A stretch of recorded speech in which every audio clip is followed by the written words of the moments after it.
ഏത് കാര്യം പാർട്ടി ഏൽപ്പിച്ചതിലാണ് ഞാനൊരു വീഴ്ച വരുത്തിയിട്ടുള്ളത്. അപ്പോൾ ഇതിന് മാത്രം എന്താ എൻ്റെ ഒരു പേര് പോലും ചർച്ച ചെയ്യപ്പെടാനുള്ള അയോഗ്യത എന്താ? എന്തുകൊണ്ടായിരിക്കും സംസ്ഥാന സെക്രട്ടറി എം വി ഗോവിന്ദൻ മാഷ് ടി കെ ഗോവിന്ദൻ എന്ന സമകാലികനായ സഖാവിനെ മറന്നുപോകുന്നത്?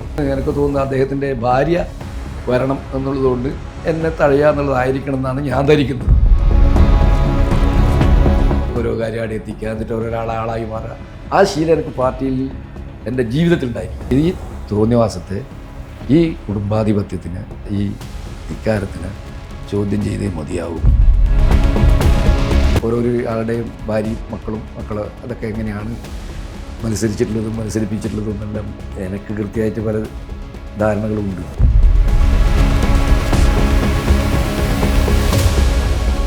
ഇന്ന് എന്നോടൊപ്പം ഉള്ളത് Shri T K Govindan master.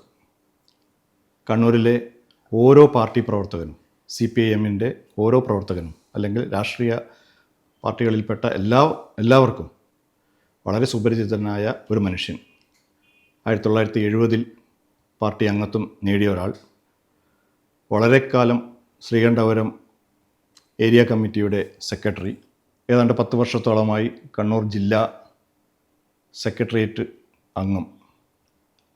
അങ്ങനെയുള്ള വളരെ സുദീർഘമായ രാഷ്ട്രീയ പാരമ്പര്യമുള്ള കമ്മ്യൂണിസ്റ്റ് പാർട്ടിയുടെ ഏറ്റവും വിധേയനായ ഒരു സഖാവ് ഇന്ന് ചില കാര്യങ്ങളോട് ഒരു യോജിക്കാൻ കഴിയാത്ത വിധത്തിലൊരു മാനസിക പ്രയാസം അനുഭവിക്കുന്നുണ്ട് എന്നെനിക്കറിയാം.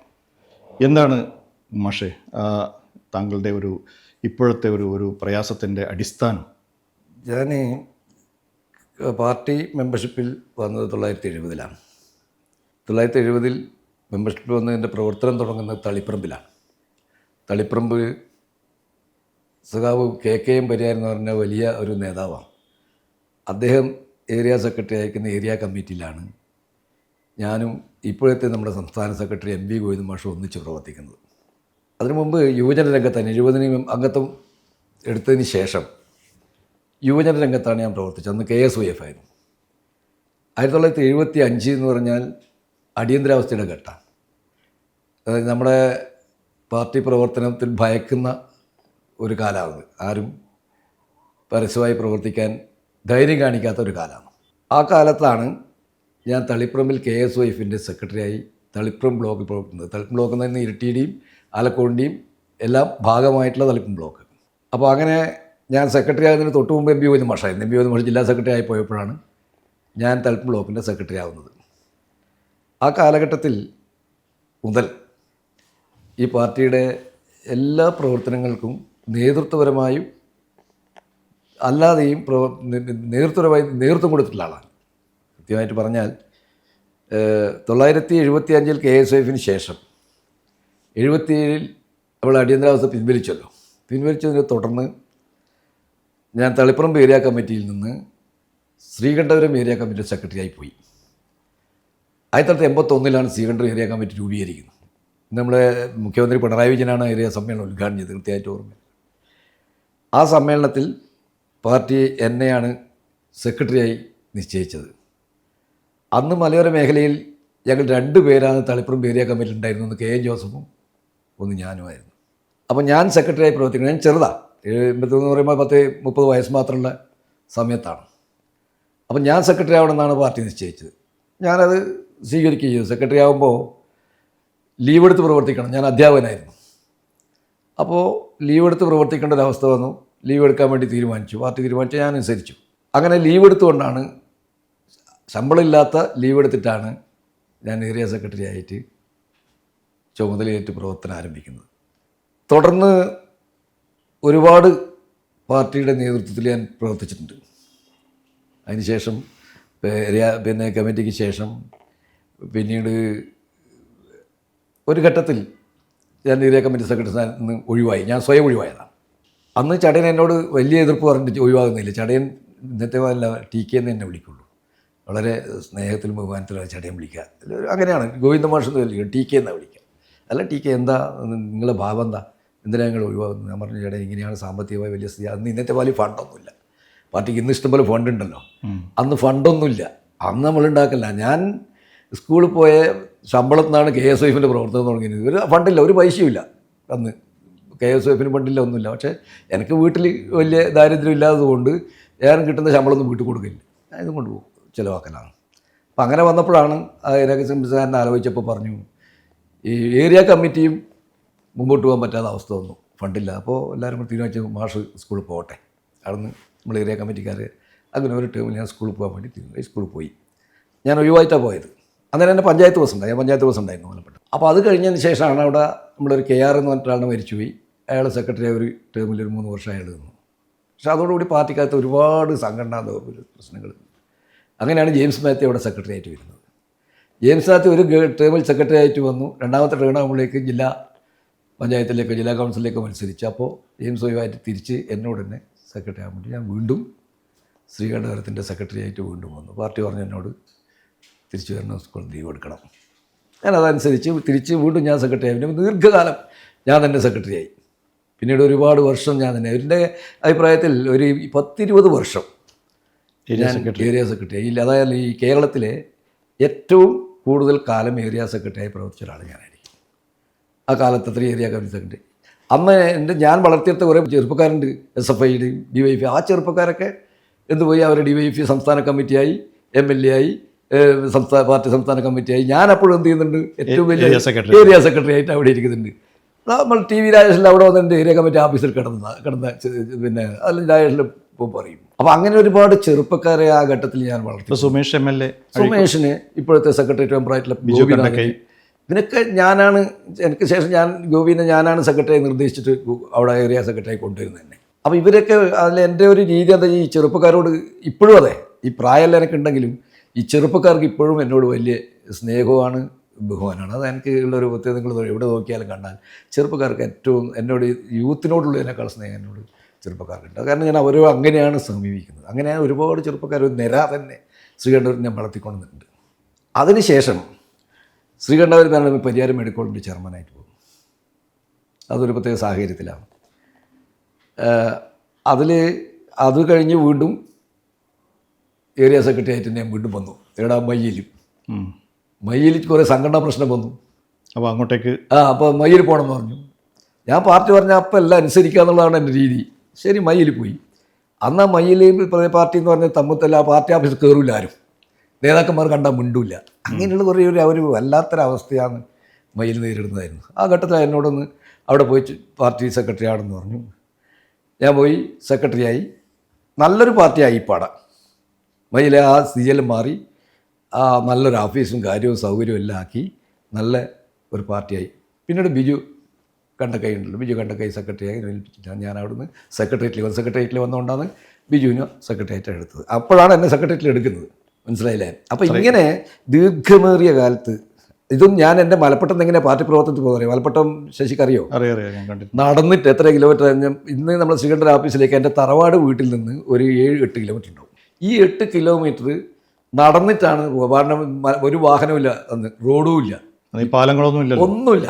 റോഡ് താർ റോഡില്ല, എല്ലാം ഇങ്ങനെ ചിലപ്പോൾ ഒരു ജീപ്പും കാറ്റൻ വന്നു പോയാലായി. അങ്ങനെയുള്ള ഒരു സ്ഥലത്ത് നടന്നിട്ട് പിന്നെ ആണ് ഞാൻ ഏരിയ കമ്മിറ്റി സെക്രട്ടേറിയറ്റ് എത്രയോ വർഷം അവിടെ പ്രവർത്തിച്ചത്. രാത്രി മീറ്റിങ്ങിൽ കഴിഞ്ഞ് നടക്കും, കൂട്ടൂർ കുന്നും കയറി നടക്കും.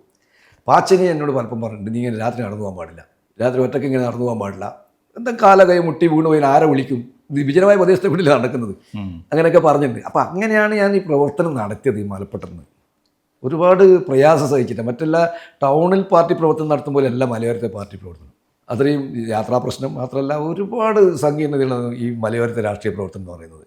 അത് പറഞ്ഞാൽ ഈ ടൗണിലുള്ളവർക്ക് ആർക്ക് പറഞ്ഞാൽ മനസ്സിലാവില്ല.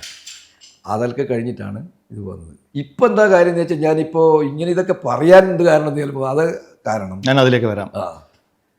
എനിക്ക് തോന്നുന്നത്, ഞാൻ നേരത്തെ ചിലരോട് സംസാരിച്ചപ്പോഴേ ഗോവിന്ദൻ മാഷും P ജയരാജനും ഒരു കാലത്ത് ഒരേ പ്രായത്തിലുള്ള ഏരിയ സെക്രട്ടറി, ആ സമയത്ത് ഏറ്റവും ചെറുപ്പക്കാരായ 2 ഏരിയ സെക്രട്ടറിമാരായിരുന്നു അല്ലേ? അതെ. പിന്നെ ഇപ്പോഴത്തെ പാർട്ടി സംസ്ഥാന സെക്രട്ടറി MV ഗോവിന്ദൻ മാഷും 1-2 വർഷത്തെ സീനിയോറിറ്റി ഉണ്ടാവാം, അല്ലെങ്കിൽ ഏതാണ്ട് സമകാലികർ ഒരേ ഘട്ടത്തിൽ ഏരിയ കമ്മിറ്റിയിൽ വന്നവർ. മിക്കവാറും പാർട്ടിയുടെ ഇന്നത്തെ സംസ്ഥാന നേതൃത്വത്തിലുള്ള എല്ലാവരും മാഷ്ക്ക് പരിചിതരാണ്. പക്ഷേ എന്നിട്ടും ചില പ്രയാസങ്ങൾ ഇപ്പോഴും ഉണ്ടായി. അത് പ്രത്യേകിച്ച് എനിക്ക് തോന്നുന്നത് തളിപ്പറമ്പിലെ സ്ഥാനാർത്ഥി നിർണയവുമായി ബന്ധപ്പെട്ട വിവാദങ്ങൾ പാർട്ടിക്കുള്ളിൽ വലിയ തോതിലുള്ള ഒരു അമർഷം ഉണ്ടാക്കിയിട്ടുണ്ടോ? മാഷും ആ അമർഷത്തിൽ അതിനോട് എങ്ങനെയാണ് പ്രതികരിക്കുന്നത്? എനിക്കതിൽ അമർഷമുണ്ട്, പ്രതിഷേധമുണ്ട്.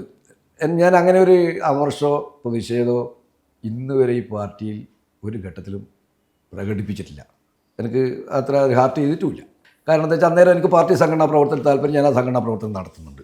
അതുകൊണ്ട് തന്നെ ഒരു ഘട്ടത്തിലും ഞാൻ MLA ആകാൻ എനിക്ക് താല്പര്യമുണ്ട് എന്ന് പറഞ്ഞുകൊണ്ട് ഒരാളോടും ഞാൻ പറഞ്ഞിട്ടില്ല. അതുകൊണ്ടായിരിക്കാം പിന്നെ എനിക്ക് അതിനുണ്ടാവുക. പക്ഷേ ഇന്ന് അങ്ങനെ എനിക്കിതിൽ ലേശം വിഷമം ഉണ്ടായിട്ടുള്ളൊരു കാര്യം എന്താണെന്ന് വെച്ചാൽ, എനിക്കൊരു MLA ആവാനൊന്നുമല്ല. ഞാൻ പറഞ്ഞല്ലോ, ഇതിനു മുമ്പേ എന്നെ ആവശ്യപ്പെട്ടിട്ടില്ല. എനിക്കറിയാം, ജില്ലാ പഞ്ചായത്തിൽ മത്സരിക്കാൻ വേണ്ടി പറഞ്ഞിട്ട് എന്നെ പ്രസിഡൻ്റായിട്ട് നിർദ്ദേശിച്ച് മത്സരിക്കാൻ ഞാൻ മത്സരിക്കാൻ തയ്യാറാവാത്തവനാണ്. അതെന്തായിരുന്നു ആ വിഷയം? ആ വിഷയം എന്താണെന്ന് വെച്ചാൽ, കഴിഞ്ഞ ഈ സുമേഷ് പ്രസിഡൻ്റായ ജില്ലാ പഞ്ചായത്ത് ഉണ്ടല്ലോ, ആ പഞ്ചായത്തിൽ മത്സരിക്കാൻ വേണ്ടി ജില്ലാ കമ്മിറ്റി ഭൂരിപക്ഷം എന്നല്ല, ഒരാൾ ജില്ലാ സെക്രട്ടറി ജയരാജൻ ഒഴികെ എല്ലാവരും ഞാൻ മത്സരിക്കണം, പ്രസിഡൻ്റ് ആകണമെന്നാണ്. ഏത് ജയരാജൻ? പി ജയരാജൻ ഒഴികെ. അപ്പോൾ എല്ലാവരും അങ്ങനെ തീരുമാനിച്ചാണ്. എല്ലാവരും ചർച്ച ചെയ്ത് ഏകദേശം തീരുമാനമാകും. അന്നേരം P ജയരാജൻ ഒരഭിപ്രായം പറഞ്ഞു. അതായത് കാരായി രാജൻ ഇപ്പോൾ കേസിൽപ്പെട്ട് എറണാകുളത്ത് ജില്ലയിൽ കടക്കാൻ പറ്റാത്ത, എന്നാൽ കാരായി രാജനെ ആയിക്കഴിഞ്ഞാൽ എറണാകുളത്ത് നിന്ന് ജില്ല മാറി താമസിക്കേണ്ടി വരുന്ന രാജനെ ജില്ലയിലേക്ക് കൊണ്ടുവരാൻ ഇതൊരു അവസരമായിട്ട് എടുക്കാം, അങ്ങനെ ഒരു സൗകര്യമായിട്ട് കിട്ടും, അത് അങ്ങനെ പറ്റുന്നല്ലേ. അപ്പോൾ അങ്ങനെ അഭിപ്രായം ചേരാൻ പറഞ്ഞു. അങ്ങനെ അപ്പം ഒരു കാര്യം ചെയ്യട്ടെ, രണ്ടുപേരും സ്റ്റേറ്റ് കമ്മിറ്റിക്ക് അയച്ചോ. അങ്ങനെ സ്റ്റേറ്റിൽ ചോദിച്ചപ്പോൾ പറഞ്ഞു നിങ്ങൾ രണ്ടുപേരും ഇങ്ങോട്ട് അയച്ചോ എന്നുള്ള വിവരമാണ് സ്റ്റേറ്റ് കമ്മിറ്റി എന്ന് പറഞ്ഞത്. അപ്പോൾ രണ്ടുപേരും സ്റ്റേറ്റ് കമ്മിറ്റിയിലേക്ക് അയക്കാൻ പറഞ്ഞു.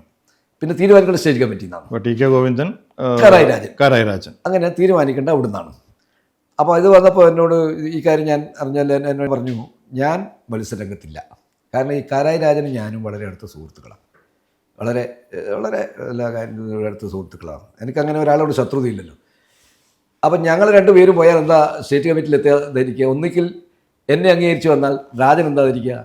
ഞാനാണ് രാജൻ്റെ ശത്രു, അല്ലെങ്കിൽ ഞാൻ നിമിത്താവ് രാജനാവാതിരുന്ന്. ഇനി രാജൻ അംഗീകരിച്ച് വന്നാൽ ഞാനെന്തായിരിക്കും? രാജന് അവരുടെ മനസ്സിലൊരു വിഷമം, ഒന്ന് ചിരിക്കേണ്ടവരല്ലേ ഉണ്ടാവും. അപ്പോൾ ഞാൻ പറഞ്ഞു, ഞാൻ അതിനില്ല, അതുകൊണ്ട് ഒരു കാരണവശാലും ഞാൻ മത്സരിക്കില്ല. നോമിനേഷൻ കൊടുക്കേണ്ട തലേന്ന് ഞാൻ പറഞ്ഞു ഞാൻ നോമിനേഷൻ കൊടുക്കാൻ പോവില്ല. അങ്ങനെയാണ് കുറ്റാട്ടറിൽ നാണുവിനെ ഞാൻ നിർദ്ദേശിച്ചിട്ടാണ് ജില്ലാ പഞ്ചായത്തിൽ മത്സരിപ്പിച്ചത്. അങ്ങനെ അതിലില്ലാതെ. കാരണം എന്താ വെച്ചാൽ, അങ്ങനെ കണ്ണൂർ ജില്ലയിലെ പാർട്ടി കരുത്തുള്ള പാർട്ടിയാണ്. രണ്ട് പേരെ അയക്കേണ്ടത് ആരും ദൗർബല്യം കൂടി ഇല്ല. ഇതെല്ലാം പണ്ട് ഏതെല്ലോ പാർട്ടിയിൽ പറഞ്ഞേക്കലുണ്ട്. പക്ഷെ നമ്മുടെ പാർട്ടിക്ക് അതിൻ്റെ ആവശ്യമില്ല, ഒരാളെ തന്നെ അയക്കാം. അത് അയക്കേണ്ടത് ഈ ഭൂരിപക്ഷ ആളും പറഞ്ഞ ആളെ വേറെയല്ലേ അയക്കേണ്ടത്. അവസാനം എന്തുണ്ടായെന്ന് അറിയാലോ, കോടതി തന്നെ വലിയ വാക്കുകൾ പറഞ്ഞത് കോടതിയെ പറ്റിക്കാനുള്ള ഏർപ്പാടാന്ന് വരെ പറയേണ്ട വന്നില്ലേ, നാണം കിട്ടില്ലേ. അതിന് ഇടയാക്കിയിട്ടില്ല ഈ സംഭവം. അപ്പോൾ അതുകൊണ്ട് ഞാൻ എങ്ങനെയെങ്കിലും ഏതെങ്കിലും സ്ഥാനത്തേക്ക് കടന്നു വരണം എന്നുള്ളൊരു ആഗ്രഹം എനിക്ക് ഇതിനു മുമ്പുണ്ടായില്ല. ഇന്നിപ്പോൾ ഇങ്ങനൊരു വിഷം ഉണ്ടായി എന്ന് ഞാൻ പറഞ്ഞത്, ഞാനിപ്പോൾ തളിപ്പറമ്പ് ഞാൻ പറഞ്ഞത് തളിപ്പറമ്പിൻ്റെ മുഴുവൻ പ്രവർത്തനം, ഞാൻ തളിപ്പറമ്പ് 4 രാഷ്ട്രീയ പ്രവർത്തനം, തളിപ്പറമ്പിലെ കുഞ്ഞു കുട്ടികളടക്കം ചെറിയ കുട്ടികൾ ഉൾപ്പെടെ പ്രായമുള്ള ആൾ വരെ എനിക്ക് നേരിട്ട് പരിചയം മാത്രമല്ല, എന്നോട് നല്ല ബന്ധമുള്ളവരാണ്. നിരവധിയായ സുഹൃത്തുക്കൾ, ബന്ധുക്കൾ തുടങ്ങിയ വലിയൊരു വലയം ഈ തളിപ്പറമ്പിലുണ്ട്. മാത്രമല്ല തളിപ്പറമ്പിലെ പാർട്ടിയുടെ എല്ലാ കാര്യത്തിലും ഇടപെടുന്നത്. ഇപ്പോൾ അടുത്ത കാലത്ത് നടന്ന തദ്ദേശ തെരഞ്ഞെടുപ്പുണ്ട്. ആ തെരഞ്ഞെടുപ്പിൽ മറ്റെല്ലാറ്റിലും ഉണ്ടായതിനേക്കാളും മെച്ചപ്പെട്ട ഈ പല തളിപ്പിലുണ്ടായി, മുനിസിപ്പാലിറ്റിയിലും എല്ലാം. അപ്പോൾ എനക്കായിരുന്നു ചുമതല. അതിന് തൊട്ടപ്പുറത്തെ തദ്ദേശത്തിൽ എനക്കായിരുന്നു ആലക്കോടിൻ്റെ ചുമതല. ആലക്കോട് ഉദയഗിരി പഞ്ചായത്ത് പിടിച്ച് തന്നേരാ. ആലക്കോട് പഞ്ചായത്ത് ഒരു സീറ്റിനാണ് നഷ്ടപ്പെട്ടത്. നല്ല മുന്നേറ്റം ഉണ്ടാക്കിയത് ഘട്ടത്തിലാണ്. ഞാനാണ് അന്നേരം ചുമതല അവിടെ. ഇപ്പോൾ എനിക്ക് പിന്നെ തളിപ്പറമ്പിൽ ഒരു ചുമതലയുള്ള ഘട്ടത്തിലും എന്നെ ഏൽപ്പിച്ച ചുമതലയിൽ എന്തെങ്കിലും ഒരു കുറവ് ഇന്നേവരെ പറയേണ്ടി വന്നിട്ടില്ല, പാർട്ടിയിൽ ചർച്ച ചെയ്യേണ്ടി വന്നിട്ടില്ല. ഇങ്ങനെയുള്ള തളിപ്പറമ്പിലെ സകലത്തിനും നിറഞ്ഞു നിൽക്കുന്ന, മരിച്ചാലും അത് ഏത് കാര്യത്തിനും തളിപ്പറമ്പിൽ ഇപ്പോൾ നിറഞ്ഞ് അതിൻ്റെ പാർട്ടി AC ചുമതല, അവിടുത്തെ മണ്ഡലം സെക്രട്ടറിയായിട്ട് ഞാൻ പ്രവർത്തിച്ചതാണ്, അവിടുത്തെ മണ്ഡലം ചാർജിൽ ഞാൻ പ്രവർത്തിച്ചതാണ്. ഇങ്ങനെയൊക്കെ പ്രവർത്തിച്ച ഒരാൾക്ക് ഇങ്ങനൊരു അവസരം വരുമ്പോൾ സ്വാഭാവികമായിട്ടും എന്നെ പരിഗണിക്കാതെ പോകട്ടെ. MP ഗോവിന്ദൻ മാഷ് 3 കൊല്ലം MLA, മന്ത്രി, 3 തവണ MLA, മന്ത്രി, സംസ്ഥാന സെക്രട്ടറി ആയിരിക്കെ MLA ആയിരുന്നു.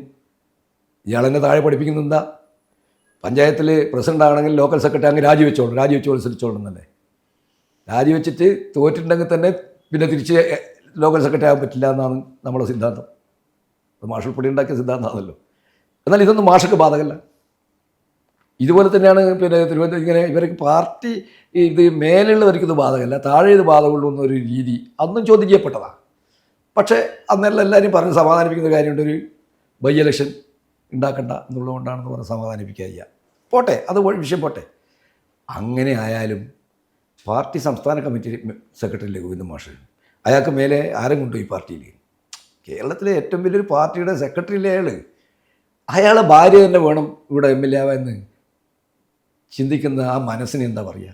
അതിലെനിക്ക് പ്രതിഷേധമുണ്ട്, നല്ല പ്രതിഷേധമുണ്ട് അതിൽ. കാരണം അങ്ങനെ ആ മനസ്സിന് എന്താ പറയുക? ഈ ടേമിലെത്തി ഇതാവുകയും എന്നിട്ട് അവസാനം ഇത് വരുമ്പം എൻ്റെ ഭാര്യ ആവട്ടെ എന്ന് പറയുകയും ചെയ്യുന്ന നിലയിലേക്ക് അധപതിക്കാൻ വേണ്ടോ CPM? അതിലെനിക്ക് വലിയ ഇതുണ്ട്, വിഷമമുണ്ട്. ജില്ലാ സെക്രട്ടേറിയറ്റിൽ ഈ പേര് സ്ഥാനാർത്ഥി പട്ടികയുടെ സാധ്യതാ പട്ടിക ചർച്ച ചെയ്തപ്പോൾ വിയോജിപ്പുണ്ടായിരുന്നു പത്രങ്ങളിലൊക്കെ കണ്ടിരുന്നു. അതിലെന്താണ് വാസ്തവം? ആക്ച്വലി ആ വിഷയം ചർച്ച ചെയ്തപ്പോൾ വ്യത്യസ്തത. ആദ്യം തന്നെ ഈ തളിപ്പുറം മണ്ഡലത്തിൽ വനിത മത്സരിക്കണം എന്നാണ് ആദ്യത്തെ അഭിപ്രായം വന്നത്. വന്ന് സെക്രട്ടറി വെക്കുന്ന അഭിപ്രായം. അത് എവിടുന്ന് വന്ന ആശയം? സെക്രട്ടറി വെക്കുന്ന ജില്ലാ സെക്രട്ടറി ആ അഭിപ്രായം വെക്കുന്ന അയാൾ സ്വന്തം അഭിപ്രായം ആയിരിക്കില്ല. ജില്ലാ സെക്രട്ടറി വെക്കുന്ന അയാൾ സ്വന്തം അഭിപ്രായമല്ല. അത് നമുക്കറിയാം എങ്ങനെയാണ് ഇത് വരുന്നതെല്ലാം. പക്ഷേ അയാൾ പറഞ്ഞു അത് അംഗീകരിക്കപ്പെട്ട് പിന്നെ അവിടെ വനിതയല്ലേ വരേണ്ടത്. അങ്ങനെ വന്നപ്പോൾ ഉടനെ പറയുന്ന പേരെന്താ? അത് PK ശ്യാമള മത്സരിക്കണം. അപ്പോൾ പലരും പറഞ്ഞിട്ടുണ്ടാവും പറ്റില്ല, പിന്നെ പരാജയപ്പെടാൻ സാധ്യതയുണ്ട്. അങ്ങനെ കുറേ ആളുകൾ പറഞ്ഞു. കുറേ ആളെല്ലാം വെച്ച നിർദ്ദേശത്തെ അംഗീകരിക്കുകയും ചെയ്തു. ഞാൻ എൻ്റെ നിലപാട് പറഞ്ഞു. ഞാൻ പറഞ്ഞു, ഞാൻ ഇത്രയും കാലം എന്താ എൻ്റെ ഒരു കുറവെന്താ അവിടെ? അയോഗ്യത. ആ ചോദ്യം ഞാൻ ചോദിച്ചു അവരോട്. എന്താണ് എൻ്റെ അയോഗ്യത? എനിക്ക് പറയുന്നത് വേണ്ട, എൻ്റെ അയോഗ്യത എന്താ അത് നിങ്ങൾ പറയണം. EP ഉണ്ട്, ശ്രീമതി ടീച്ചറുണ്ട്, ശൈലജ ടീച്ചറുണ്ട്, MB രാജുണ്ട്, എല്ലാവരും ഉണ്ട്. ഞാൻ മറ്റും വേണ്ട, എന്താണ് എനിക്കുള്ള അയോഗ്യത? നിങ്ങൾ ഈ പറയുന്ന കാര്യങ്ങളൊക്കെ എനിക്കാവാം. ഇപ്പം ജില്ലാ സമ്മേളനം നടത്തി എൻ്റെ ചെയർമാനായിട്ട് ഞാൻ എത്രയും നല്ല ഈ ജില്ലയിൽ നിന്നാണ് ഏറ്റവും മെച്ചപ്പെട്ട ജില്ലാ സമ്മേളനം നടത്തുന്നതാണ്. 50 ലക്ഷം രൂപ മിച്ചം ഉണ്ടാക്കി കൊടുത്തോടാം ആ ഏരിയ കമ്മിറ്റിക്ക്. നല്ല ഏറ്റവും മെച്ചപ്പെട്ട സംഘാടക സമിതിയുടെ അതിൻ്റെ ചെയർമാൻ ഞാനാണ്. ആ ജില്ലാ സമ്മേളനത്തിൻ്റെ ചെയർമാൻ ഞാനാണല്ലോ. ഞാനിവിടെ ഇങ്ങനെ ഏത് കാര്യം പാർട്ടി ഏൽപ്പിച്ചതിലാണ് ഞാനൊരു വീഴ്ച വരുത്തിയിട്ടുള്ളത്. അപ്പോൾ ഇതിന് മാത്രം എന്താ എൻ്റെ ഒരു പേര് പോലും ചർച്ച ചെയ്യപ്പെടാനുള്ള അയോഗ്യത എന്താ? ഈ ചോദ്യം ഞാൻ ചോദിച്ചിട്ടുണ്ട്. ആ ചോദ്യത്തിന് മറുപടിയില്ല. ഇത് ഈ പറഞ്ഞ കൗരവസഭ പോലെയാ. എന്താ ഈ വസ്ത്രാദശമം കഴിക്കുമ്പോൾ പാഞ്ചാലി ചോദിക്കുന്നുണ്ട്, മഹാരഥന്മാർ കൂടെ ഇരിക്കുക, ആര് പിതാമഹൻ, ഭീഷ്മ പിതാമഹൻ, ദ്രോണർ, ശല്യര്, കൃപര്, ഇവരെല്ലാം പണ്ഡിതന്മാരമായിരിക്കുക. അന്നേരം പാഞ്ചാലി ചോദിക്കുന്നുണ്ട്, ഇജിസലയാ എന്നെ ഇങ്ങനെ ചെയ്യുമ്പോൾ എന്തേ ഈ മഹാപണ്ഡിതന്മാർ മിണ്ടാതിരിക്കുന്നതെന്ന് ഉള്ളൊരു ചോദ്യമുണ്ട്. അതേപോലുള്ള ചോദ്യമാണ് ഞാൻ ചോദിച്ചത്. എന്താണ് എൻ്റെ അയോഗ്യത? ഇവരാരും മിണ്ടുന്നില്ല. ആരെങ്കിലും ആ ചോദ്യം ഉന്നയിച്ചപ്പോൾ താങ്കളെ പിന്തുണച്ചോ? ആരും പിന്തുണച്ചു. ആ അഭിപ്രായത്തോട് ആരും ഒന്നും പറഞ്ഞിട്ടില്ല. എല്ലാവരും മൂകസാക്ഷിയായി നിന്നു. അതിന് വേറെ ഒരു എതിർപ്പ് ഒരാളും പറഞ്ഞിട്ടില്ല. എതിർപ്പ് പറയണം, അങ്ങനെ മാഷ് പറഞ്ഞത് ശരിയല്ല, അല്ലെ പിന്നെ മാഷക്ക് എന്താ, അതെന്താ മാഷ് പറഞ്ഞാൽ എന്താ തെറ്റി, മാഷക്ക് എന്താ പിന്നെ കുറവെന്താ, അതും പറഞ്ഞിട്ടില്ല. അനുകൂലിച്ചോ പ്രതികൂലിച്ചോ ഇല്ല. അങ്ങനെ, കാരണം പ്രപ്പോസൽ മറ്റേതല്ലേ, ആ പ്രപ്പോസലല്ലേ അഭിപ്രായങ്ങൾ വരുന്നത്. അപ്പം ഞാൻ ഈ ചോദ്യം ചോദിച്ചതിന് ഒരു മറുപടി പറ്റില്ല. ഞാൻ പിന്നീട് ഒരു കാര്യം പറഞ്ഞു, നിങ്ങൾ ഈ ചോദ്യത്തിന് എനിക്ക് പാർട്ടി അതിൽ എൻ്റെ യോഗ്യത ഇന്നതാണെന്ന് പറഞ്ഞു കഴിഞ്ഞാൽ ഞാനത്, അയോഗ്യത ഇന്നതാണെന്ന് പറഞ്ഞു കഴിഞ്ഞാൽ ഞാനത് അത് പറയാത്തടത്തോളം ഞാൻ ഈ ചോദ്യം ചോദിച്ചുകൊണ്ടിരിക്കും. ഇനി പാർട്ടി ചോദിച്ച ഉത്തരം കിട്ടില്ലെങ്കിൽ ഞാൻ പൊതുസമൂഹത്തോട് ചോദിക്കും. ഇതും ഞാൻ പറഞ്ഞിട്ടുണ്ട്. ആ പൊതുസമൂഹത്തോട് ചോദിക്കും. എന്താണ് ഇപ്പോൾ നാട്ടുകാർക്കല്ല എന്നോട് പ്രിയല്ലേ, ഒരാൾക്കും ഞാൻ ധരിക്കൽ ഒരാൾക്കും ഒരു വിരോധം എന്നോട് ഇല്ല. കോൺഗ്രസ്സുകാർക്കും ഇല്ല, പിന്നെ നമ്മളെ പാർട്ടിക്കാർക്കും ഇല്ല, കോൺഗ്രസ്സുകാർക്കും ഇല്ല. നിങ്ങൾ അന്വേഷിച്ച് നോക്കിയോ കോൺഗ്രസ് നേതാക്കന്മാരോട്, അവർക്കെല്ലാം എന്നോട് വലിയ സ്നേഹമാണ്. ഒരുപാട് സുഹൃത്തുക്കളെ ഞാൻ പിന്നെ കോൺഗ്രസ്സിൽ എനിക്കുള്ളത്. ഒരു കോൺഗ്രസ്സുകാരനും എന്നോട് വിരോധമില്ല, തിരിച്ചെനക്കും രാഷ്ട്രീയമായിട്ടുള്ള വ്യത്യാസമില്ലാതെ അതിനൊരു വിരോധമില്ല. പലരും വ്യക്തിപരമായ ബന്ധങ്ങളുള്ളവരാണ്. എന്തുകൊണ്ടായിരിക്കും സംസ്ഥാന സെക്രട്ടറി MV ഗോവിന്ദൻ മാഷ് TK ഗോവിന്ദൻ എന്ന സമകാലികനായ സഖാവിനെ മറന്നുപോകുന്നത്? അതെന്താണെന്ന് പറഞ്ഞാൽ അതിപ്പോൾ എനിക്കതിനെപ്പറ്റി വ്യക്തമായി പറയാൻ കഴിയില്ല. എന്താ കാരണം, അതിൽ ഒന്ന് എനിക്ക് തോന്നുന്നത് അദ്ദേഹത്തിൻ്റെ ഭാര്യ വരണം എന്നുള്ളതുകൊണ്ട് എന്നെ തഴയുക എന്നുള്ളതായിരിക്കണം എന്നാണ് ഞാൻ ധരിക്കുന്നത്. വേറെ എന്നോട് വിരോധം ഉണ്ടാകേണ്ട ഒരു കാര്യമില്ല. കാരണം അത്രയും അടുത്ത ബന്ധമുള്ളതാണ് ഞാനും ഗോവിന്ദൻ മാഷ്. ഞാൻ പറഞ്ഞില്ല, ഒരു കമ്മിറ്റിയിൽ വന്ന് അത്ര ഒന്നിച്ച് പ്രവർത്തിച്ചിട്ടുള്ള ബന്ധമുള്ള ഒരു കക്ഷിയാണ് ഗോവിന്ദ മാഷ്. അപ്പോൾ അയാൾക്ക് എന്നോട് അങ്ങനെ ഒരു വിരോധം ഉണ്ടാവേണ്ട ഒരു കാര്യം ഇല്ല. പിന്നെ ഇതായിരിക്കാം കാരണം അതിന് പല കാരണങ്ങളുണ്ടാവും, അതിലേക്കൊന്നും ഞാനിപ്പം കടന്നു പോകുന്നില്ല. അതിന് പല കാരണങ്ങളുണ്ടാവും, പക്ഷേ ഇതായിരിക്കണം കാരണം, മറ്റൊരു കാരണവുമില്ല. ഈ പട്ടിക ചർച്ച ചെയ്യുന്ന സമയത്ത് ജെയിംസ് മാത്യുവിൻ്റെ ഭാര്യ സുകന്യയുടെ പേര് ഉന്നയിക്കപ്പെട്ടിരുന്നു എവിടെന്നെങ്കിലും? ഉണ്ട്. അവിടെ ഈ വനിതകൾ വേണമെന്ന് പറഞ്ഞല്ലോ, അപ്പോൾ അതിൽ പറഞ്ഞ ഈ പിന്നെ ടീച്ചറെ പേരാണല്ലോ പറഞ്ഞത്. അന്നേരം പലരും പറഞ്ഞു ടീച്ചർ നിന്നാൽ ജയിക്കാൻ സാധ്യതയില്ല, അതുകൊണ്ട് സുകന്യ മത്സരിക്കണമെന്ന് ചില ആളുകൾ അന്ന് പറഞ്ഞിട്ടുണ്ട്, ചില ആളുകൾ പറഞ്ഞിട്ടുണ്ട്. അപ്പോൾ ഞാൻ പറഞ്ഞു എല്ലാ ഇവിടെ നടന്ന ചർച്ചയും അഭിപ്രായങ്ങളും മേലെ അറിയിക്കാം എന്ന് പറഞ്ഞിട്ടാണല്ലോ ആ സെക്രട്ടേറിയറ്റ് അവസാനിക്കുന്നത്. സംസ്ഥാന സെക്രട്ടേറിയറ്റ് യോഗത്തിൽ ഇതിനെക്കുറിച്ച് എന്തെങ്കിലും ചർച്ച നടന്നതായിട്ട് പിന്നെ വല്ല വിവരമുണ്ടോ? സംസ്ഥാന സെക്രട്ടറിയിൽ ഇവിടുന്ന് വെച്ച നിർദ്ദേശം അംഗീകരിച്ചു എന്നാണ് എനിക്ക് കിട്ടിയ വിവരം. നിർദ്ദേശത്തിൽ എന്താ ഉണ്ടായെന്ന് വിചാരിച്ചാൽ ഈ ഒരു പേരേ പോയിട്ടില്ല നിർദ്ദേശത്തിൽ. ആ വിയോജിപ്പുകളൊന്നും എവിടെയും അവിടെ ഇല്ല. ഈ ഒരു പേരല്ലേ പോയിട്ടില്ലൂ, അവിടെ ഈ ഒരു പേരല്ലേ പോയിട്ടില്ലൂ. അപ്പോൾ പിന്നെ വേറെ പ്രശ്നമില്ലല്ലോ, ഏകാണ്ടമായി അംഗീകരിച്ചു വരിക എന്നല്ലേ, അങ്ങനെയാണ് വന്നതെന്നാണ് ഞാൻ മനസ്സിലാക്കുന്നത്. ഈ 2021 ഇതേപോലെയുള്ള സ്ഥാനാർത്ഥി നിർണയ സമയത്തും എന്തെങ്കിലും ഇതേപോലെയുള്ളൊരു ആശയക്കുഴപ്പമുണ്ടായിരുന്നു? 2021 അതും ഇതുപോലെ ചില കളി അതിന് പിന്നിലുണ്ടായിരുന്നു.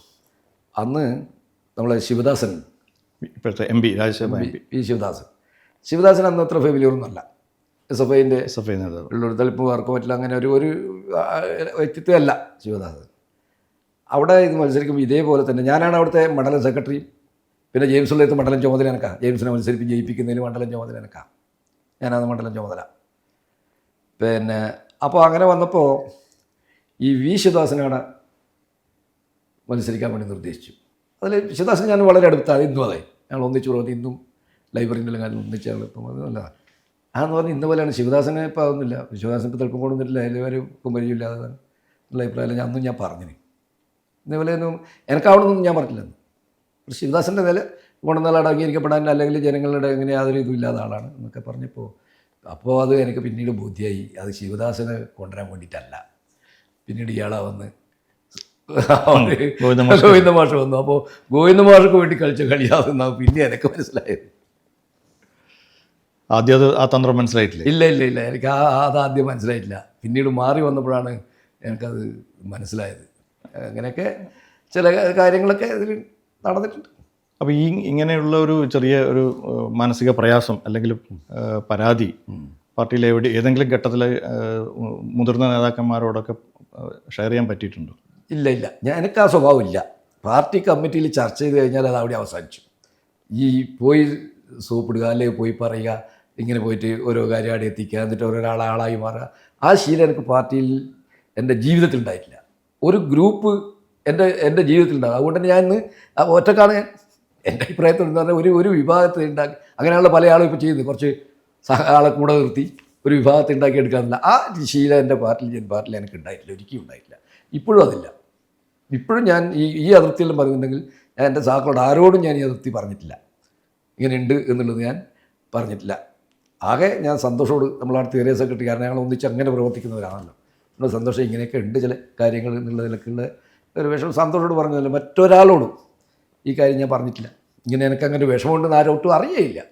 അപ്പോൾ അങ്ങനെ മാഷ്ക്കൊരു വിഷമമില്ല എന്ന് അറിയാതിരിക്കുന്ന കാലത്തോളം ഒരു തിരുത്തൽ എപ്പോഴെങ്കിലും ഉണ്ടാവുമോ?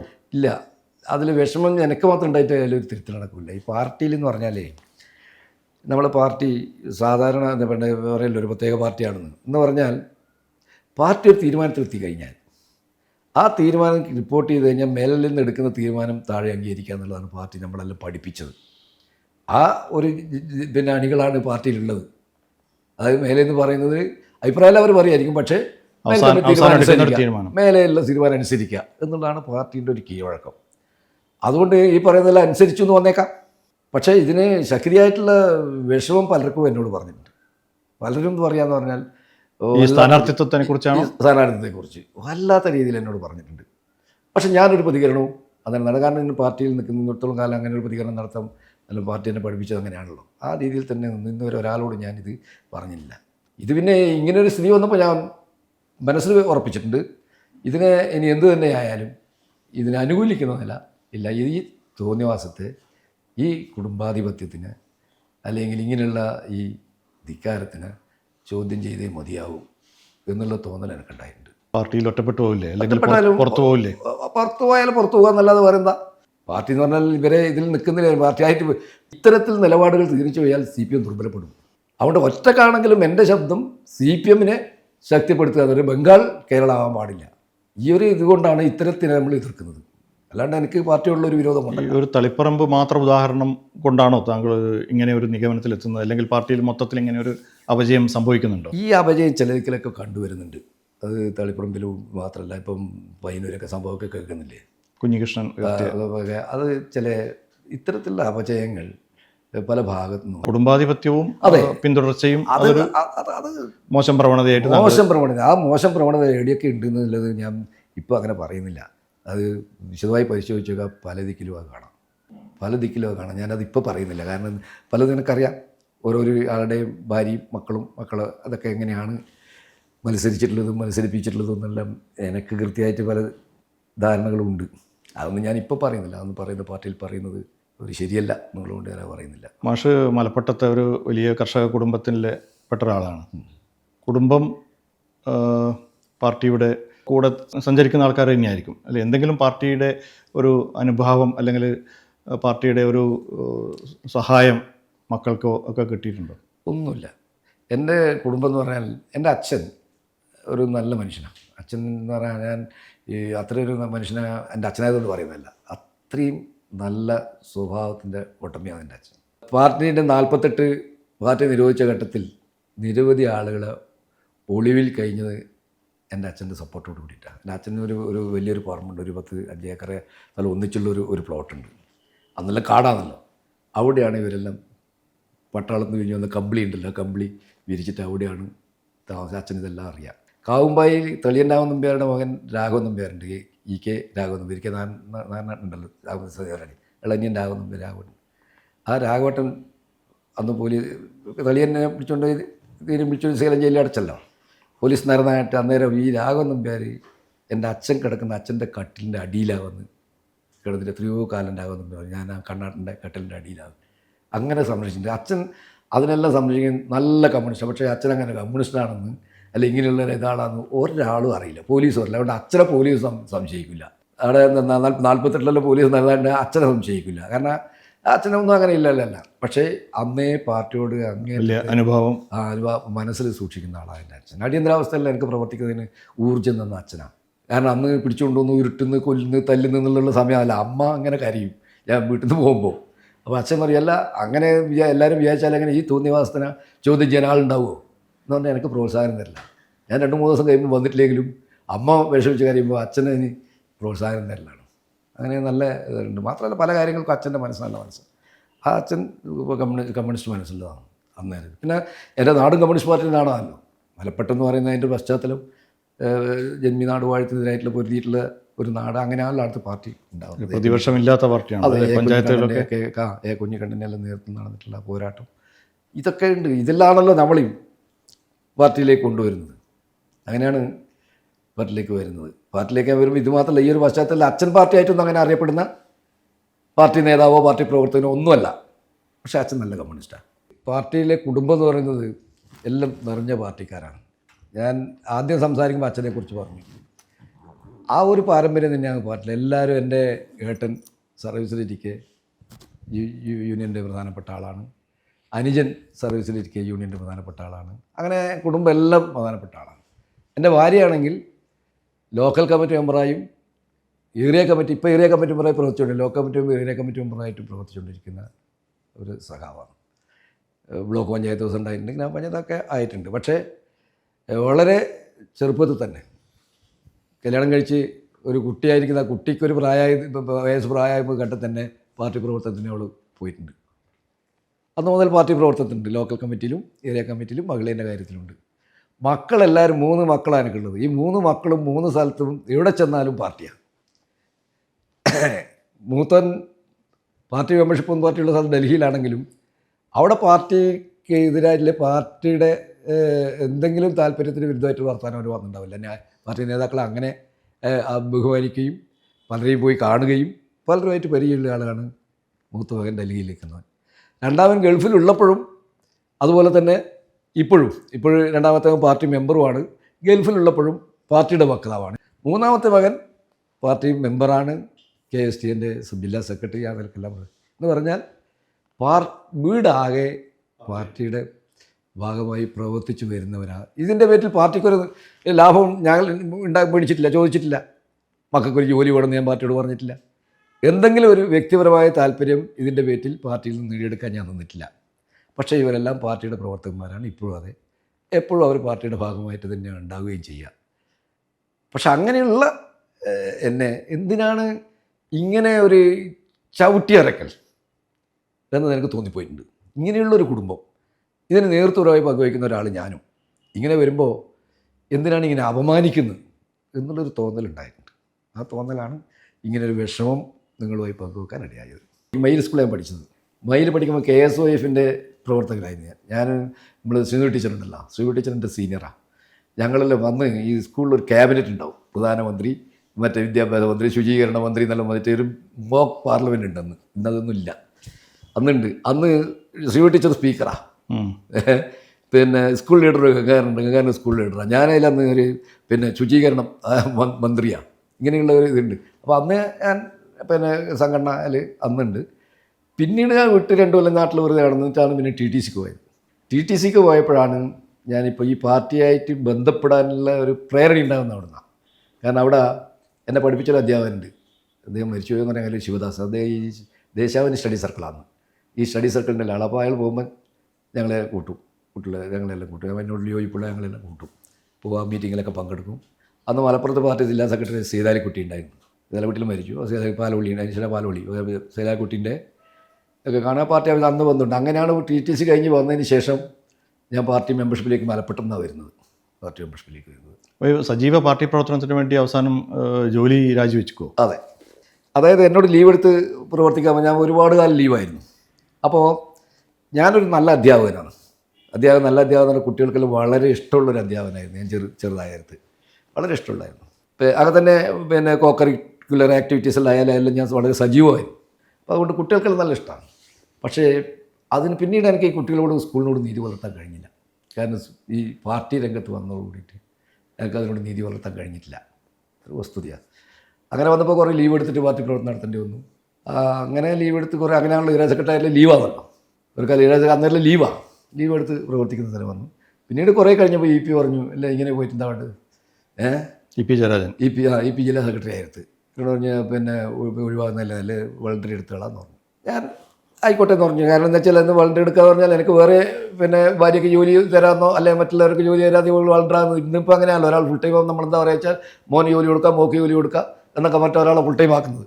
പക്ഷേ അന്ന് ഞാൻ വളണ്ടറി ലീവ് എടുത്ത് വരുമ്പോൾ EP എന്ന് പറഞ്ഞൊരു വാക്കുണ്ട്, അതെല്ലാം പാർട്ടി പിന്നെ പരിഗണിക്കില്ല എന്ന് പറഞ്ഞു. ഒരു പരിഗണന എനിക്ക് ആ വകയിൽ കിട്ടിയിട്ടില്ല. അങ്ങനെ ഞാൻ ജോലി ഉപേക്ഷിച്ചു.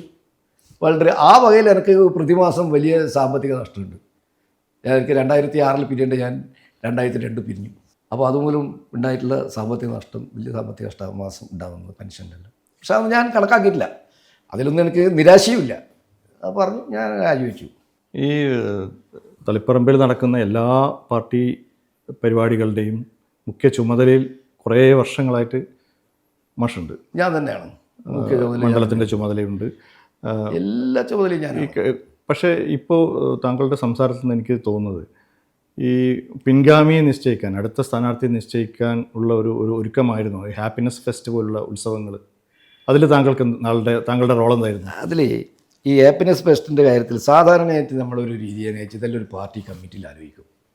ഇപ്പോൾ ജെയിംസ് മാത്യുവിടെ MLA ആയപ്പോൾ അയാൾ ചെയ്യുന്ന വികസന കാര്യമെല്ലാം നമ്മൾ അന്നേരം മണ്ഡലം കമ്മിറ്റി വിളിച്ച് പറയും, മണ്ഡലം കമ്മിറ്റിയിൽ ആലോചിക്കും. മണ്ഡലം കമ്മിറ്റി സെക്രട്ടറി എന്ന ഞാനാണ്, മണ്ഡലം കമ്മിറ്റിയിൽ ആലോചിക്കും. പക്ഷേ ഈ കാര്യമൊന്നും ഇയാൾ MLA ആയതിനു ശേഷം ഒറ്റ കാര്യവും പാർട്ടി മണ്ഡലം കമ്മിറ്റിയിൽ ആലോചിക്കില്ല, ഒരു കാര്യം ആലോചിക്കില്ല. അത് മണ്ഡലം സെക്രട്ടറി ആയ സന്തോഷം അറിയാം, ഒരു കാര്യം ആലോചിക്കില്ല.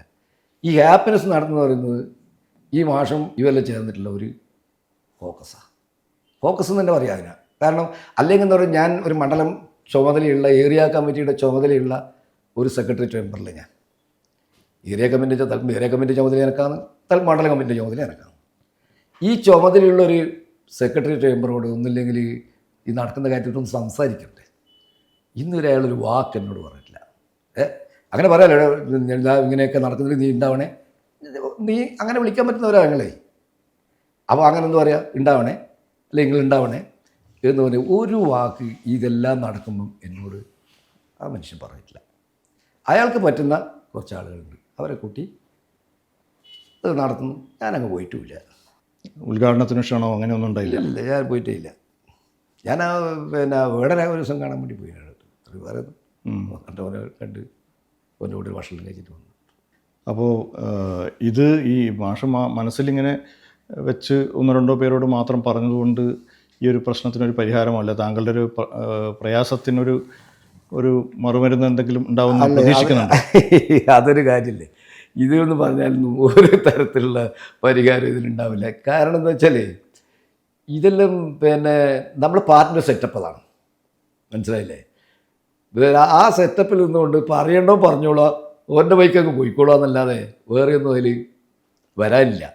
പക്ഷേ ഈ അഭിപ്രായം എല്ലാവരും മനസ്സിലുണ്ട്.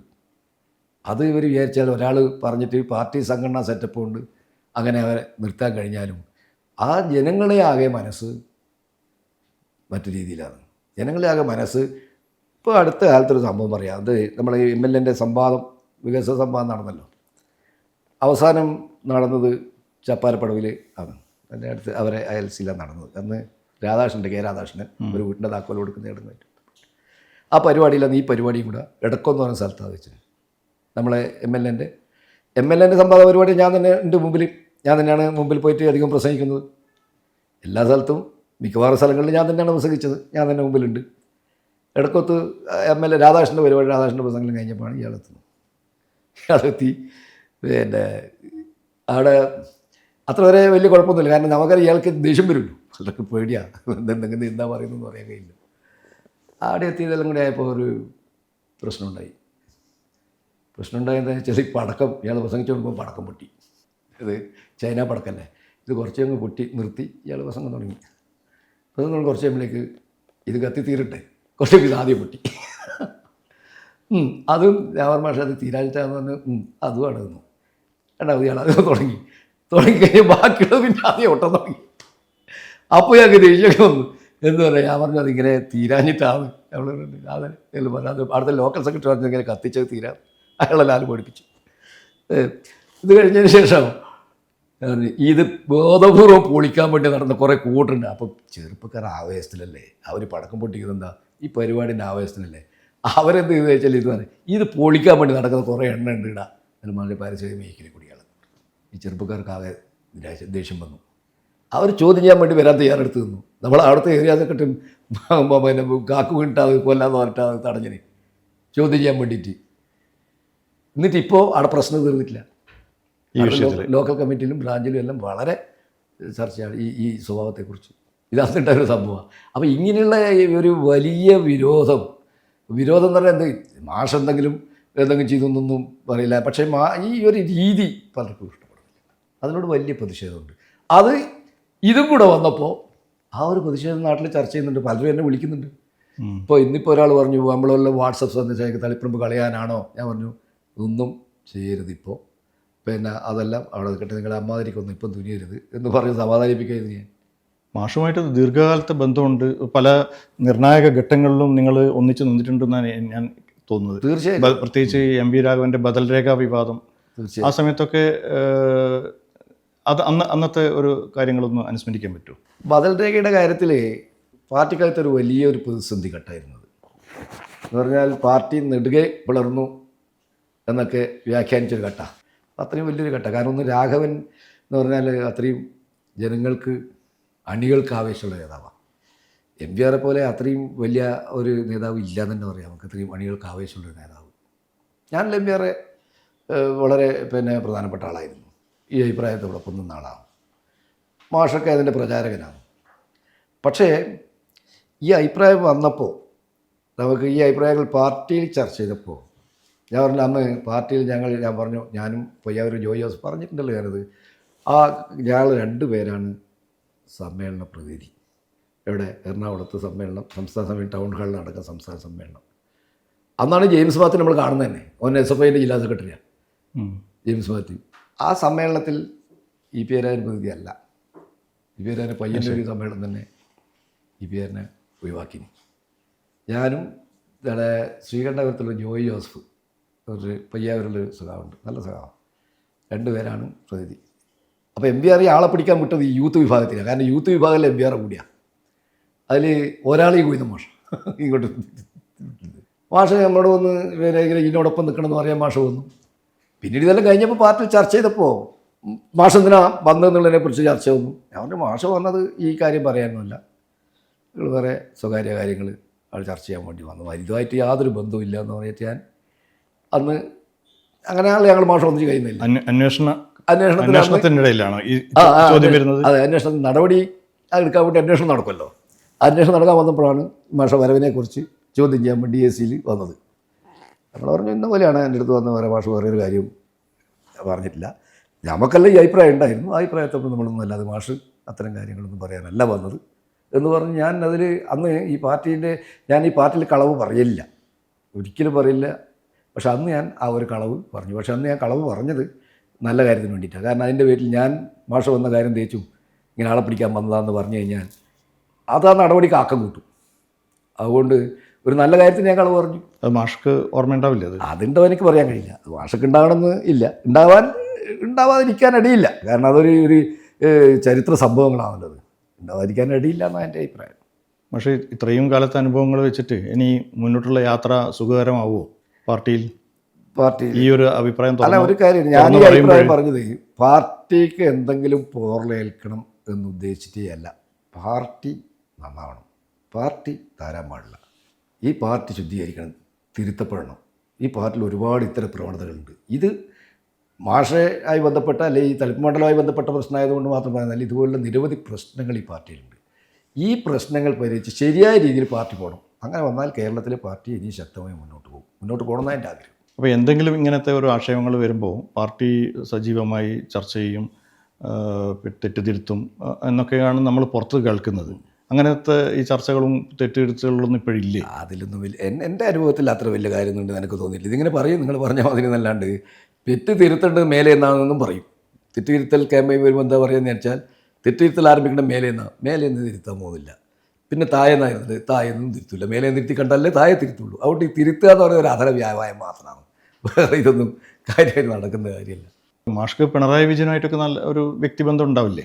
തീർച്ചയായിട്ടും ഉണ്ട്. അദ്ദേഹത്തിന് ഈ ഒരു ആശങ്ക അറിയിച്ചിട്ടുണ്ടോ? ഇല്ല, ഞാനിത് ഇവിടെ വെച്ച് അവസാനിപ്പിച്ചു. ഇപ്പോൾ ഈ പറഞ്ഞ കാര്യങ്ങളിലും നാളെ നിങ്ങൾ പ്രസിദ്ധീകരിച്ച് വന്നു കഴിഞ്ഞ് പാർട്ടിക്കാരുണ്ട് കഴിഞ്ഞാൽ അത് മതി എന്നെ ഒഴിവാക്കാൻ, പാർട്ടി ഒഴിവാക്കുന്നതിന് പൂർണ്ണമായ ഇതിനോട് കൂടിയിട്ടാണ് ഞാൻ നിൽക്കുന്നത്. ഒഴിവാക്കി നിങ്ങൾ മനസ്സിലായില്ലേ? അതുകൊണ്ടൊന്നും എനിക്ക് അതിലൊരു ഇതുമില്ല. പക്ഷേ ഞാൻ ഇപ്പോഴും പറയുന്നത് ഈ പാർട്ടി ഇനിയും ശുദ്ധീകരിക്കണം, പാർട്ടി ശരിയായ പാർട്ടിയിലേക്ക് വരണം.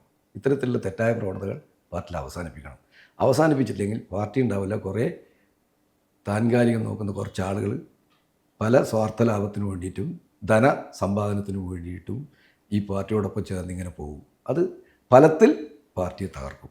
അങ്ങനെ തകരാതിരിക്കണം എന്നുള്ളതുകൊണ്ടാണ് ഞാനിത് പറഞ്ഞത്. അതുകൊണ്ട് ഇതിൻ്റെ പേരിൽ ഇനി എന്ത് വിരോധം എൻ്റെ പേരിൽ പാർട്ടി ഉണ്ടായാലും എന്ത് നടപടിയെടുത്താലും ഞാൻ അപ്പോഴും ആഗ്രഹിക്കുന്നത് ഈ പാർട്ടി ഒരു കാരണവശാലും തകർന്നു പോകരുത്. ഈ തെറ്റായ പ്രവണതകൾ തിരുത്തി പാർട്ടി ശരിയായ രീതിയിൽ വരണം. അതിന് വേണ്ടിയിട്ടാണ് ഞാൻ ഈ കാര്യം പറഞ്ഞത്. അങ്ങനെ സമാന ചിന്താഗതിയുള്ള കുറേ പേരൊക്കെ ഉണ്ടാവില്ലേ പാർട്ടിയിൽ? ഉണ്ടാവും, ഇങ്ങനെ പറയുന്ന ഒരുപാട് ആളുണ്ടാവും. പക്ഷേ ഞാൻ അവരോടൊന്നും ഒരു കൂട്ടായ്മ ഉണ്ടാക്കാനൊന്നും ഞാൻ പോകുന്നില്ല. കാരണം എന്താ വെച്ചാൽ ഞാൻ പറഞ്ഞല്ലോ, എൻ്റെ ഒരു ശീലമല്ല, ഞാൻ പറഞ്ഞു മാത്രമല്ല. ഇനിയിപ്പോൾ ഇങ്ങനെ ചിന്തിക്കുന്ന ഒരുപാട് ആളുണ്ടാവും, ഒരുപാട് ആളുകളുണ്ട് എന്ന് എനിക്കറിയാം. എന്നോട് ഈ കാര്യങ്ങൾ പലരും പറയുന്നവരാണ്. ഇതെല്ലാം പറയുമ്പോൾ ഞാൻ അതിനെ ന്യായീകരിച്ച് പാർട്ടിയോടൊപ്പം ന്യായീകരിച്ച് നിൽക്കുന്ന ആളാണല്ലോ ഞാൻ. അതുകൊണ്ട് ആരെല്ലാം എന്തെല്ലാം പറയുന്നത് എനിക്ക് കൃത്യമായിട്ട് അറിയാം. പിന്നെ എന്താണെന്ന് വെച്ചാൽ ഇപ്പം നമുക്ക് ഭരണമുള്ളതുകൊണ്ട് പലരും ഇതൊന്നും പുറത്ത് പറയാൻ മടിക്കും. കാരണം അവർക്കെല്ലാം എന്തെങ്കിലും സ്ഥാനമാനങ്ങൾ കിട്ടുന്നുണ്ട്, അതെല്ലാം നഷ്ടപ്പെട്ടു പോകും. അതിൻ്റെ ഒന്നും ആവശ്യമില്ല. വെറുതെ എല്ലാം പറഞ്ഞിട്ട് എനിക്ക് എന്തെങ്കിലും കിട്ടുന്ന ആനുകൂല്യം ഞാൻ ഇല്ലാണ്ടാക്കുന്നത് ധരിച്ച് നിൽക്കുന്ന പാവങ്ങളായ കുറേ ആളുകളുണ്ട്. അവരങ്ങനെ തുടരും. പക്ഷേ പാർട്ടി ഉണ്ടായല്ലേ പാവങ്ങളുണ്ട്. പാർട്ടി തകർന്നു പോയാൽ പിന്നെ ഇവർക്ക് എന്ത് കിട്ടാനാ? ഈ ചില ബുദ്ധിജീവികൾ, പ്രത്യേകിച്ച് അക്കാദമി പ്രസിഡന്റ് സച്ചിദാനന്ദനൊക്കെ പറഞ്ഞിട്ടുണ്ട്, തുടർഭരണം ഒരു പാർട്ടിയെ സംബന്ധിച്ചിടത്തോളം ഒരു പ്രയാസം ഉണ്ടാക്കുന്ന കാര്യമാണെന്നൊക്കെ. അങ്ങനെയൊക്കെ വിശ്വസിക്കുന്നുണ്ടോ? ഈ സച്ചിദാനന്ദൻ മാഷ് പറഞ്ഞത് പിന്നെ ബംഗാളിൻ്റെ അനുഭവത്തിൽ പറഞ്ഞതാണ്. പക്ഷെ ബംഗാൾ 35 കൊല്ലം കഴിഞ്ഞിട്ടാണ് ബംഗാളിൽ. പിന്നെ ബംഗാളിൻ്റെ അനുഭവം പോലെ കേരളത്തിൽ രണ്ടും വ്യത്യസ്തമാണ്. പക്ഷേ തുടർഭരണം ഉണ്ടാകുമ്പോൾ സംഘടന പരിഷ്കരിക്കുന്നില്ലെങ്കിൽ സച്ചിദാനന്ദ മാഷ് പറഞ്ഞ് സംഭവിക്കും. ഭരണം ഉണ്ടാവും, ഭരണത്തിൽ മാത്രം കേന്ദ്രീകരിച്ച് സംഘടനയ്ക്ക് പ്രാധാന്യം കൽപ്പിക്കാതിരിക്കുക. സംഘടന ശക്തമല്ലെങ്കിൽ, ദുർബലപ്പെട്ട് കഴിഞ്ഞാൽ സച്ചിദാനന്ദ മാഷ് പറഞ്ഞതാണ് സംഭവിക്കുക. അതിനനുസരിച്ച് സംഘടനാപരമായിട്ടുള്ള ഈ ദൗർബല്യം പരിഹരിക്കാൻ ഒരു നടപടി ഇപ്പോൾ സ്വീകരിക്കില്ല, ഭരണത്തെ കേന്ദ്രീകരിക്കുക. ഇത് പാർട്ടിയെ നശിപ്പിക്കും. പക്ഷേ സമ്മേളനങ്ങളൊക്കെ വലിയ ആർഭാടത്തോടുകൂടി ചിട്ടയോടുകൂടി കൃത്യമായി നടക്കുന്നില്ലേ? അത്രയും സമയബന്ധിതമായി ആസൂത്രണം ചെയ്ത് നടത്തുന്ന സമ്മേളനങ്ങൾ നടത്തുന്ന ഒരു പാർട്ടി ഉണ്ടോ വേറെ? ഒരു പാർട്ടി ഉണ്ടാവില്ല. ഇത്രയും കൃത്യമായിട്ട് സമ്മേളനം നടത്തലും 3 വർഷത്തിലൊരിക്കൽ സമ്മേളനം നടത്തി പുതിയ ഭാരവാഹികളൊക്കെ നിശ്ചയിക്കുക, തിരഞ്ഞെടുക്കുക എന്നാ പറയുക, നിശ്ചയിക്കുക. തിരഞ്ഞെടുപ്പുണ്ട്, ഇല്ലയെന്ന് പറയുന്നില്ല. അങ്ങനെയുള്ളൊരു പാർട്ടി വേറെ ഉണ്ടാവില്ല. പക്ഷേ അതെല്ലാം ഞാൻ പറയട്ടെ, ഇപ്പോഴത്തെ പാർട്ടി എന്ന് പറയുന്നത് നമ്മളൊരു സമാധാനപരമായ ഭരണത്തിൽ നിൽക്കുന്ന പാർട്ടിയാണ്, ഒരു സമരത്തിൻ്റെ പാർട്ടിയല്ല. ഇന്നത്തെ പുതിയ തലവർക്ക് ബംഗാളിനെ പോലെയാണ്, പുതിയ തലവർക്ക് സമരം അറിയും. അപ്പോൾ അത് പണ്ട് EMS പറഞ്ഞ മാതിരി പാർട്ടി അതായത് സമരവും ഭരണവും ഒന്നിച്ചു കൊണ്ടുപോകാന്നുള്ള സിദ്ധാന്തത്തിൽ ഭരണേ ഉള്ളൂ. ഇതാണ് പാർട്ടിയെ തകർക്കുക. ഇപ്പോൾ ഏറ്റവും ഉദാഹരണം പറയാൻ കഴിയും, നമ്മൾ ഈ കൈത്തറി തൊഴിലാളികളുടെ അവസ്ഥ പറയാം. ഇപ്പോൾ ഇത്രയും കാര്യങ്ങളൊക്കെ ചെയ്തിട്ടും നമ്മുടെ കൈത്തറി തൊഴിലാളികൾക്കുള്ള അവസ്ഥ എന്താ? 6 മാസത്തെ ശമ്പളം കൊടുക്കാനുണ്ട്, കൂലി കൊടുക്കാനുണ്ട് കൈത്തറി തൊഴിലാളികൾക്ക്. ആ കൈത്തറി വികസന കോർപ്പറേഷനിൽ 6 മാസത്തെ ശമ്പളം കൊടുത്തില്ല ജീവനക്കാർക്ക്. ഗോവിന്ദ മാഷ് അതിൻ്റെ ചെയർമാൻ കൂടിയായിരുന്നു. അതെ, ഞാൻ അതിൻ്റെ ചെയർമാനാണ്. 10-12 കോടി രൂപ ഗവൺമെൻറ്റിന് വിവിധ ഇനത്തിൽ കിട്ടാനുണ്ട്, പല തരത്തിലും. പിന്നെ മെഡിക്കൽ കോളേജിന് കൊടുത്ത വകയിൽ അതിന് ഒരുപാട്. ആ പൈസ ഒരു 5 കോടി രൂപ കിട്ടിയാൽ മതി. 5 കോടി രൂപ എന്നാൽ ഈ ഗവൺമെൻറ് ഒന്നുമല്ല. എത്രയോ കോടാനുകോടിൻ്റെ വികസനം പറയുന്ന ഗവൺമെൻറ്റിന് 5 കോടി രൂപ വലിയ പ്രശ്നമൊന്നുമല്ല. 12 കോടി രൂപ കിട്ടാൻ ചോദിക്കുന്നു. കുറേയായി ചോദിക്കുകയും ഞാൻ പ്രത്യേകം മുഖ്യമന്ത്രി കത്ത് കൊടുക്കുകയും പറയുകയും ഒക്കെ ചെയ്തിട്ടുണ്ട്. എന്നിട്ടും യൂണിഫോം കൊടുക്കത്ത പൈസ കൊടുത്തില്ല. യൂണിഫോം സ്കൂൾ യൂണിഫോം കഴിഞ്ഞപ്പം സ്കൂൾ തുറക്കുന്നതിന് മുമ്പ് യൂണിഫോം കൊടുത്തു എന്നുള്ള മേന്മ നമ്മൾ നടിക്കുന്നുണ്ടല്ലോ. ആ യൂണിഫോം വിതരണം ചെയ്യുന്നത് ANVU ആൻഡ് ആണ്. ഗവൺമെൻറ്റാണ് അതിൻ്റെ ഡൈയും കാശും എല്ലാം കൊടുക്കുന്നത്. പക്ഷേ അതിൻ്റെ ട്രാൻസ്പോർട്ട് ചാർജ് മുഴുവൻ കൊടുക്കേണ്ട. ആ വകയിൽ നമുക്ക് പൈസ കിട്ടാനുണ്ട്, ഇതുവരെ കിട്ടിയില്ല. ഈ കൊണ്ടുകൊടുത്തവനിപ്പം വന്ന് കാര്യമാണ്. ഈ പൈസ കിട്ടിയാലേ തൊഴിലാളികൾക്ക് കൊടുക്കാൻ പറ്റുള്ളൂ. പൈസ കിട്ടിയാൽ അവിടെ നിന്ന് കിട്ടിയാൽ തൊഴിലാളികൾക്ക് കൊടുക്കണം, ഈ ട്രാൻസ്പോർട്ട് ചെയ്തതിന് കൊടുക്കണം, വിതരണം ചെയ്തതിന് കൊടുക്കണം. ഇല്ല കൊടുക്കണം, ഇതെല്ലാം കൊടുത്തിട്ടില്ല നീതി തൊഴിലാളികൾ. അതുകൊണ്ട് ആ വ്യവസായ തൊഴിലാളികൾ വളരെ നിരാശരാണ്. അവർ വളരെ നിരാശ. ഞാൻ അതിലേറെ നിരാശന ആ കാര്യത്തിൽ. കാരണം ഞാൻ പല സ്ഥാപനങ്ങളും ഞാൻ ഇരുന്നിട്ടുണ്ട്. അതിൽ ആ പല സ്ഥാപനം ഇരുന്നപ്പോൾ ഒരു സ്ഥാപനവും ഞാൻ ഇരുന്നിട്ട് മോശമായി എന്ന് പാർട്ടിയിൽ ഒരിക്കലും ചർച്ച. ഇനി ഇപ്പം ഞാനിതെല്ലാം പറഞ്ഞിട്ട് അത് എന്തൊക്കെ പറയുന്നില്ല, അത് പറയുന്നത് എനിക്ക് പറയാമെങ്കിൽ അതിലും പറയായിരിക്കും. ഇനി പലതും പറയായിരിക്കും, പലതും പിന്നെ എനിക്കെതിരെ പറയാം. ഇന്ന് എന്നോട് കാണിച്ചുള്ള സ്നേഹം അല്ല ഇതൊന്നും ഇനി എന്നോട് കാണിക്കില്ല, അതെനിക്കറിയാം. പക്ഷേ ഞാൻ ഇരുന്ന സ്ഥാപനത്തിലെ ഒരു ജീവനക്കാരനും എന്നോട് വെറുപ്പുണ്ടാവില്ല. അതിലേറ്റവും ഉദാഹരണമാണ് നിങ്ങളിപ്പോൾ പോയി നോക്കിയാൽ അറിയാം. ഇപ്പോൾ ക്ലേസ് ആൻഡ് സിറാമിക്സ് എന്ന് പറയുന്ന സ്ഥാപനം. ഈ ക്ലേസ് ആൻഡ് സിറാമിക്സിൽ ഞാൻ ചെയർമാനായി ചുമതലയെടുക്കാൻ മടിച്ചിരുന്നു. കാരണം എന്താ വെച്ചാൽ അത് അത്ര പൊളിഞ്ഞ് കിടക്കുന്നതാണ്. പിന്നെ എന്നെപ്പോലെ പാർട്ടിയിൽ ഒരുപാട് സീനിയറായിട്ടുള്ള ഒരാൾക്ക് ഈ ക്ലേസ് ആൻഡ് സിറാമിക്സ് ഞാനത് എടുക്കാൻ മടിച്ചിരുന്നു. അപ്പോൾ P. ജയരാജനാണ് ജില്ലാ സെക്രട്ടറി. ജയരാജൻ പറയാം, നിങ്ങളിങ്ങനെ എല്ലാ കാര്യവും ഞാൻ പല കാര്യങ്ങളും നിശ്ചയിച്ചിട്ടുണ്ട്. അതുകൊണ്ട് പറഞ്ഞ് നേരത്തെ പറഞ്ഞില്ല, അപ്പം ഞാൻ എൻ്റെ കാര്യമൊക്കെ പറഞ്ഞില്ല, പല കാര്യം നിശ്ചയിച്ചിട്ടുണ്ട്.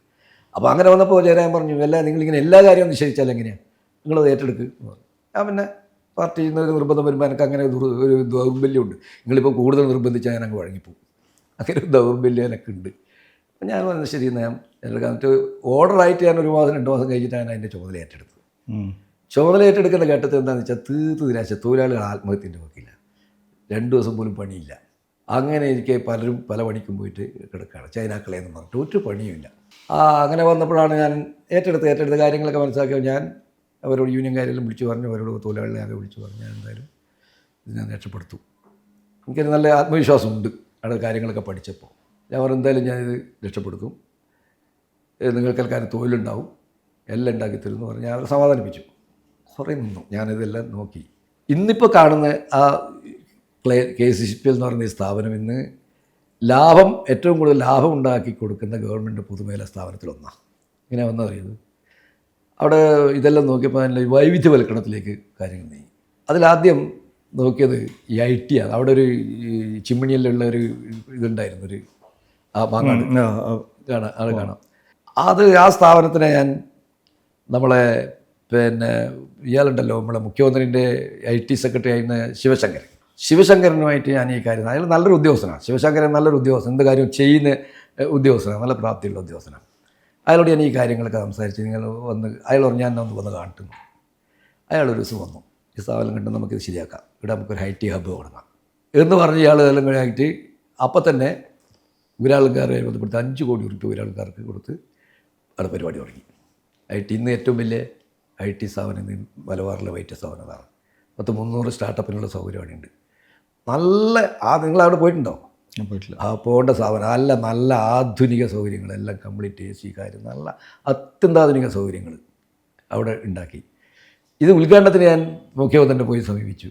അപ്പോൾ ഞാൻ ഇങ്ങനെ നേതൃത്വം ഇറക്കി വരുമ്പോൾ കണ്ടിട്ട് പറഞ്ഞു, ചേട്ടാ ഇങ്ങനെ എന്നെ ഉദ്ഘാടനം ചെയ്യാൻ ഇങ്ങനെയുണ്ട് എന്ന്, ഉദ്ഘാടനം ചെയ്യാൻ ഇങ്ങനെ എന്താ പറയുന്നത്, കേസ് പിന്നെ ക്ലേസിന് ചൈന ക്ലേക്ക് എന്താ ഇട്ടിന്ന് പറഞ്ഞു. ഞാൻ പരിഹസിച്ചു. ഞാൻ പിന്നീട് പറഞ്ഞ ശിവശങ്കരോട് പറഞ്ഞ് ബോധ്യപ്പെടുത്തി, പിന്നീട് മുഖ്യമന്ത്രിനെ ബോധ്യപ്പെടുത്തി. ഉദ്ഘാടനത്തിന് വന്നു. ഉദ്ഘാടനത്തിന് വന്നപ്പോൾ ഇത് കണ്ടപ്പോൾ ആകെ അത്ഭുതപ്പെട്ടില്ലേ, ഇത് ഭയങ്കരമല്ലോ എന്ന് പറഞ്ഞ് പരസ്യമായിട്ട് പറഞ്ഞത് ഇതൊരു വലിയൊരു അഭിനന്ദനമോ ആണെന്ന് തോന്നുന്നു. വലിയ സംഭവമാണല്ലോ എന്ന് പറഞ്ഞു. ആകെ തുടങ്ങിയ പിന്നെ കോക്കനട്ട് പ്രോസസ്സിംഗ് യൂണിറ്റ് അതും പിണറായി തന്നെ ഉദ്ഘാടനം ചെയ്തത്. ഈ വെളിച്ചെണ്ണ മറ്റേ ഉണ്ടാക്കുന്ന വെർജിൻ കോക്കനട്ടിലെ അല്ല ഞാനുള്ള കാലത്ത് ആയിട്ടുള്ള സാധനം. പിന്നീടാണ് ഒരു വലിയ കയർ ഫാക്ടറി അവിടെ ഉണ്ടാക്കി. ഈ പഴയങ്ങാടി അവിടെ നിന്ന് പൂട്ടിപ്പോയി മൈനിങ്. അപ്പോൾ അവിടെ ഡോക്ടർ തോമസ് ഐസക് കണ്ടു. തോമസ് ഐസക്കിനോട് ഈ കാര്യം പറഞ്ഞു, ഇങ്ങനെ ഒരു പ്രശ്നമുണ്ട്. അത് പറഞ്ഞു തോമസ് ഐസക് ഒരു കാര്യം ചെയ്യാൻ വരട്ടെ, വന്നിട്ട് കാണട്ടെ എന്ന് പറഞ്ഞു. അപ്പോൾ 30 ദിവസം വന്ന് ഗസ്റ്റ് ഹൗസ് തന്നെ വിളിച്ച് ഞങ്ങൾ രണ്ടാളും കൂടെ അവിടെ പോയി സ്ഥലം കണ്ടു. സ്ഥലമെല്ലാം കണ്ടിട്ട് പറഞ്ഞു, ഞാൻ ഏഷ്യയിലെ ഏറ്റവും നല്ലൊരു കൈത്തറി പിന്നെ കയർ ഫാക്ടറി ഞാനായിട്ട് ഉണ്ടാക്കി തരാം.